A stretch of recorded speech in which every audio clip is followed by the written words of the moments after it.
Assalamualaikum warahmatullahi wabarakatuh. Bismillahirrahmanirrahim. Bapak-bapak dan ibu-ibu, segenap saudaraku di seluruh penjuru tanah air, alhamdulillah pada kesempatan ini kita bisa berbincang-bincang lagi mengenai kajian Islam yang kami bawa judulnya yaitu pengkajian Islam. Kenapa kami ajak untuk melakukan pengkajian Islam? Karena Islam ini adalah agama kita yang dibawakan oleh Rasulullah Muhammad SAW, dan Islam adalah ajaran yang luar biasa yang insya Allah akan menggait kita atau menuntun kita untuk memperoleh keselamatan dunia akhirat dan mendapatkan ridho dari Allah Subhanahu wa Ta'ala. Bapak dan Ibu sekalian, saudara-saudaraku yang kami cintai dan kami hormati, untuk kali ini perkenankan kami untuk menyampaikan makna Al-Fatihah. Jadi di dalam judul pengkajian Islam ini ada satu judul yang bernama makna Al-Fatihah. Apa yang perlu kita kenali dulu, pahami dulu soal Al-Fatihah? Pertama, Al-Fatihah itu walaupun bukan surat yang pertama turun, tetapi Al-Fatihah itu adalah sebuah surat yang isinya singkat tapi padat, yang sekaligus merangkum semua kandungan di dalam Al-Quran yang terdiri atas 6.236 ayat, 114 surat, dan dibendel menjadi 30 juz. Ini diawali dengan pembukaan yang bernama surat Al-Fatihah. Indahnya Quran, kenapa harus ada pendahuluan atau preambul? Itu kebetulan kami yang kuliah di disiplin ilmu teknik industri yang mempelajari banyak hal-hal yang sifatnya manajerial, dan salah satu komponen yang dipelajari dalam disiplin ilmu industrial engineering adalah mengenai tata tulis ketika kita membuat artikel, skripsi, tesis, atau disertasi. Nama mata kuliahnya itu kalau nggak salah adalah tata tulis laporan. Dan menurut tinjauan kami yang dari industrial engineering, tata tulisnya Al-Quran ini sungguh sangat luar biasa, karena sangat mengikuti kaidah-kaidah. Bahkan jangan-jangan terbalik, bahwa tulisan-tulisan kita yang berupa skripsi, tesis, atau disertasi itu sesungguhnya mencontek dari struktur tata tulisnya Al-Quran. Itu yang pertama mengenai Al-Fatihah. Yang kedua, makna Al-Fatihah selain sebagai pembukaan, isinya sangat singkat dan sangat proporsional. Addressnya itu sangat proporsional dan sangat adil. Kenapa saya katakan sangat proporsional?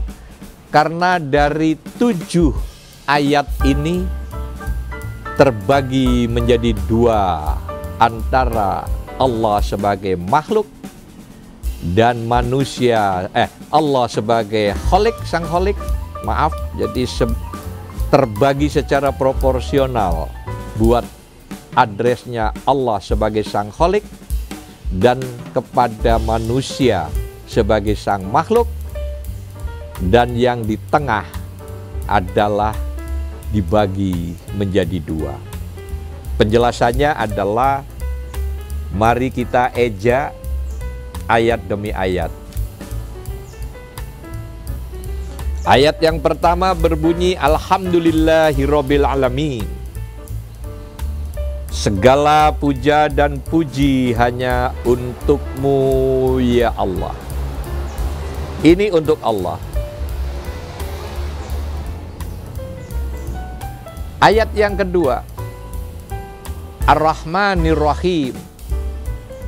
Ini juga untuk Allah. Kaulah yang memiliki sifat maha pengasih dan penyayang. Ayat yang ketiga, setelah Alhamdulillahirabbil alamin Ar-Rahmanir Rahim, ayat yang ketiganya adalah Maliki Yaumiddin, yaitu pengakuan kita buat Allah bahwa Allah adalah hakim yang paling adil di kelak hari kemudian. Nah, ini tiga ini untuk Allah. Ayat yang keempat, Iyyaka na'budu wa iyyaka nasta'in. Hanya kepadamulah kami memuja dan memuji. Ini artinya untuk Allah.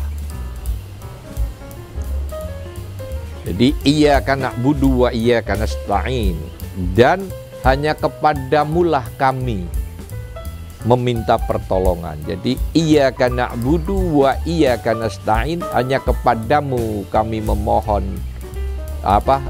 memberikan suatu pujian-pujian, dan hanya kepadamu pula kami memohon. Artinya ayat yang keempat ini dibagi dua.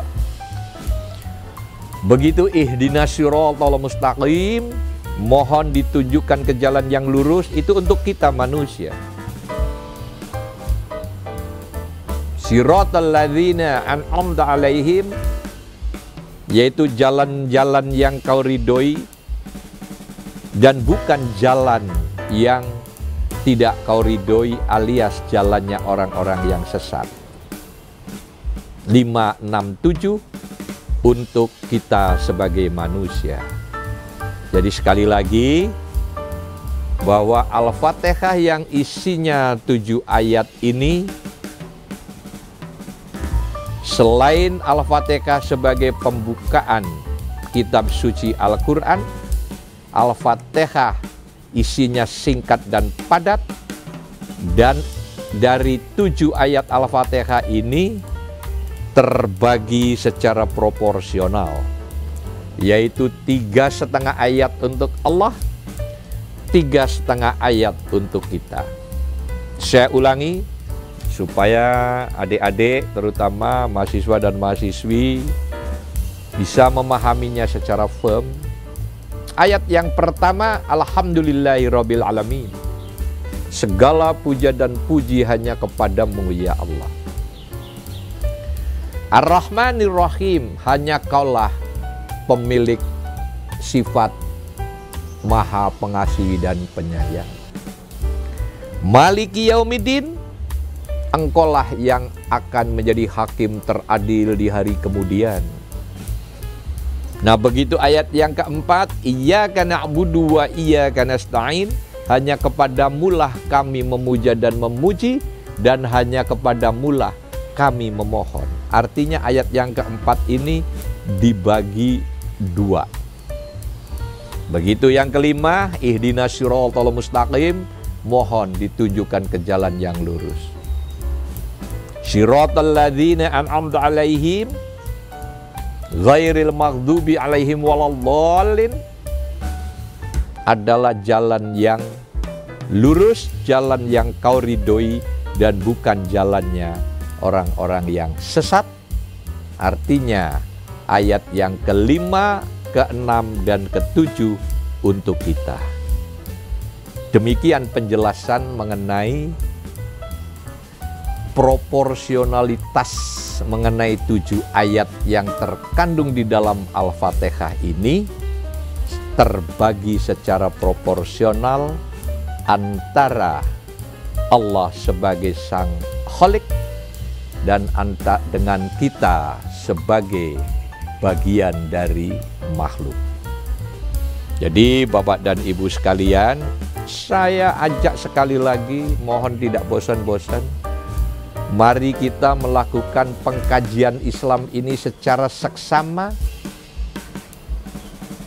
hati-hati, apik, yaitu dengan pemahaman yang mendalam.